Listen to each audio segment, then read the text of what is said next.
안녕하세요. 대베이더크 최세훈 백점입니다. 제가 얼마 전에 북한 이탈 주민과 인터뷰할 기회가 있었어요. 예. 그런데 올해는 2번씩이나 만났어요. 합쳐서 모두 3분을 만났는데 3분 다 각각의 다른 스토리가 있죠. 그러니까 원래 네. 배경, 그 당시 어떠한 상황에서 빠져나왔다. 네. 뭐 등등 여러 가지가 있는데 이번에 만나뵌 분의 특징은 굉장히 젊으세요. 거기서 대학교까지는 졸업을 했지만 바로 그 청춘의 나이에 한국으로 오게 된 거죠. 그렇군요. 처음부터 그분하고 말씀을 나눌 때 민주, 인권 이런 거 얘기를 안 해요. 왜냐면 독재고 강압적이고 뭐든지 우상숭배고 이런데 어떻게 해서 어렸을 때부터 뭐 민주를 알고 그래서 내가 민주 추구하러 나왔습니다.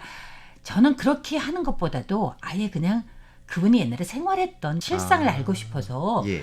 교과서에서 뭐 배웠어요 하는 이런 거를 좀 주로 했어요. 그렇군요.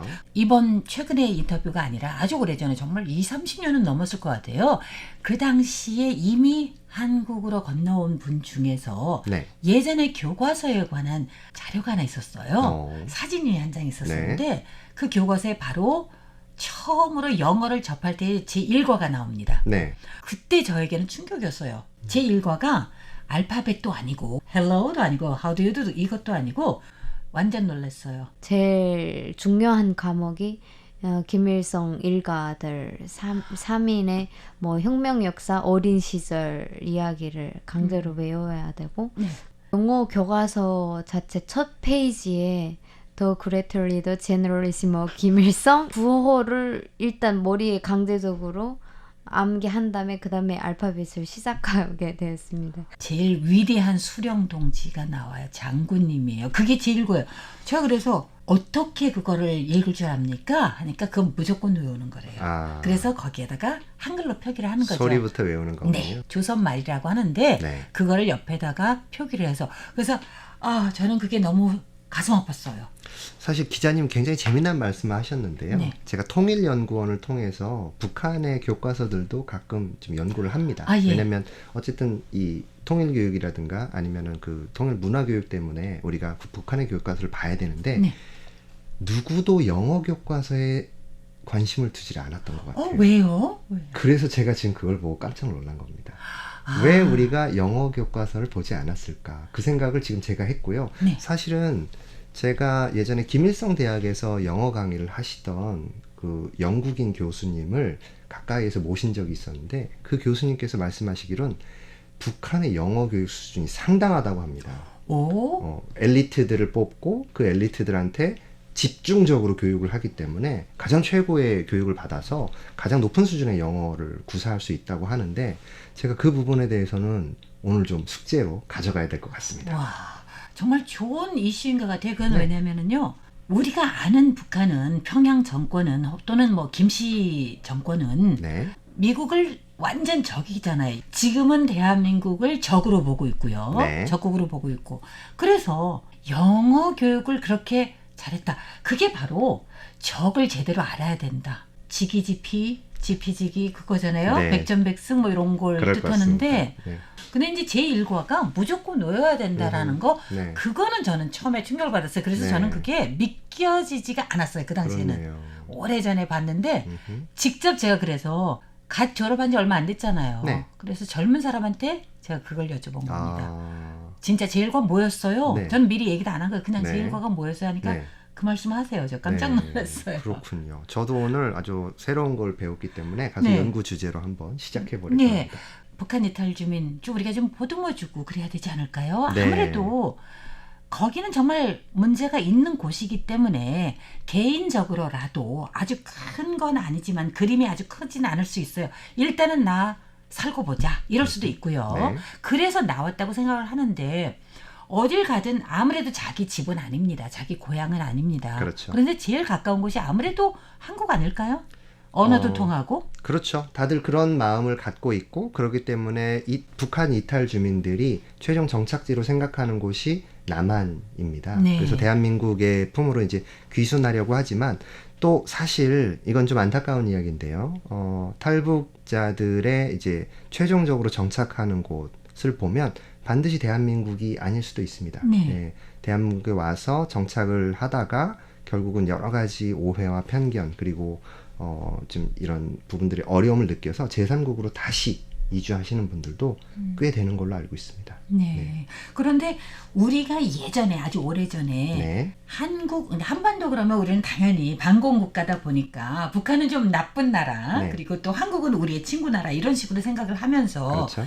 이탈 주민 이게 크게 대외적으로 공개되지는 않은 그런 편이에요. 그래서 우리가 90년도에 네. 탈북자인데 책을 내서 네. 북한 사람을 이해하는데 네. 도움이 됐다. 네. 그런 말씀하셨는데 그거 네. 어떠한 이야기입니까? 그러니까 최근에는 이제 채널 A라든가 아니면 뭐 이런 다양한 유튜브 방송 등을 통해서 이제 만나러 갑니다 같은 굉장히 유명한 프로그램이 그 프로그램 만들어지고 엄청 오래되지 않았어요? 오래됐죠. 지금 몇 번째 시즌인데요. 아. 이게 통일 전문 예능 프로그램을 표방하고 있습니다. 네. 그래서 굉장히 많은 분들이 오셔서 지금 북한의 생활상이라든가 아까 말씀하신 것처럼 교과 과정에 대한 이야기 또 우리는 전혀 상상하지 못했던 그런 그 북한 안에서의 생활 방식이나 이제 문화적인 부분들을 말씀을 해 주셔서 우리가 이해할 수가 있는데요. 제가 어린 시절에만 해도 그런 채널은 당연히 없었죠. 그리고 탈북자를 만나는 것 자체가 굉장히 위험하고 금지된 행동이었습니다. 그렇기 때문에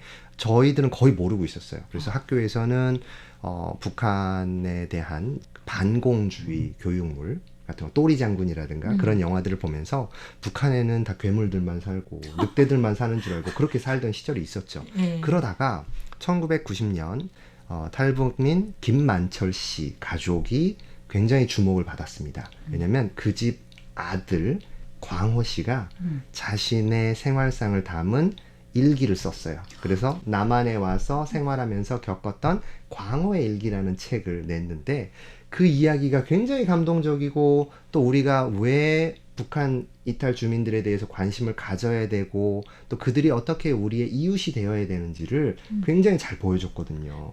네. 그래서 그게 아직도 생각이 나네요. 김정은이 헌법 개정하면서 당신과 우리는 다른 나라다. 네. 우리는 완전 두 나라더니 한국에서는 그걸 두 국가론 두 나라론 뭐 이런 식으로 말을 하고요. 네. 마찬가지로 우리가 비슷비슷한 그게 있잖아요. 우리는 양국론이라고 해서 옛날에 네. 리덩후이 전 총통이 살아계실 때 말씀하셨던 게 바로 양국론이었었고 그래서 지금은 신양국론이라는 말을 많이 하고 있습니다. 네. 그런데 대한민국 같으면은 민주평통 네. 자문위원이 있고 또 통일부가 또 있습니다. 그렇죠. 이게 통일이라는 게 뭡니까? 누구랑 통일하겠어요? 북한이랑 하는 거잖아요. 네. 그런데 북한에서는 당신 다른 나라요 라고 해버리니까 예.